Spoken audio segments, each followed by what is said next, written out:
म्हसवड नगरपालिका निवडणूक दोन गट आमने सामने, पण निकालाचा ताबा शेखरभाऊ गोरे यांच्या हातात। म्हसवड नगरपालिकेच्या राजकारणात सध्या तापमान उच्चांक गाठत आहे। भाजप आणि श्री सिद्धनाथ नागरिक आघाडी या दोन प्रमुख गटांमध्ये थेट आणि थरारक लढत रंगली।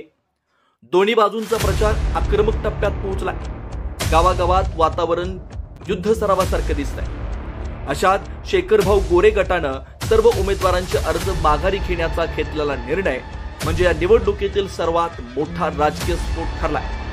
दुरंगीत लढत ठरली असली तर निकालाचा नाडा कोणाच्या हातात आहे हे आता स्पष्ट झालंय। तो नाडा शेखरभाऊ गोरे यांच्या हातातच आहे। म्हसवडमध्ये शेखरभाऊंचा वैयक्तिक प्रभाव हा केवळ राजकीय नाही, तो भावनिक आणि नात्यांच्या पातळीवर पोहोचलेला आहे। अनेक वर्षापासून त्यांना साथ देणारा वर्ग आजही ठामपणे त्यांच्या निर्णयाचीच वाट पाहतोय। म्हणूनच संपूर्ण मतदारसंघात एकच प्रश्न घुमतोय, शेखरभाऊ कुणाकडे झुकणार?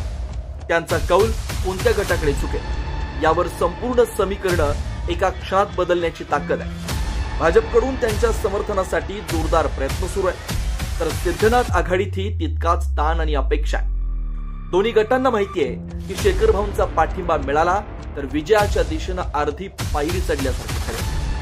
उद्याच शेखरभाऊ गोरे आपला अंतिम निर्णय जाहीर करणार आहे। या घोषणेनंतर म्हसवडच्या निवडणुकीचा संपूर्ण पट उलटण्याची चिन्ह स्पष्ट दिसत आहे। मतदार, उमेदवार आणि दोन्ही पक्षांचे पदाधिकारी दिवसभर एकच उत्सुकता बाळगून आहेत। उद्याचा दिवस म्हसवडच्या राजकारणात मोठा टर्निंग पॉइंट ठरणार।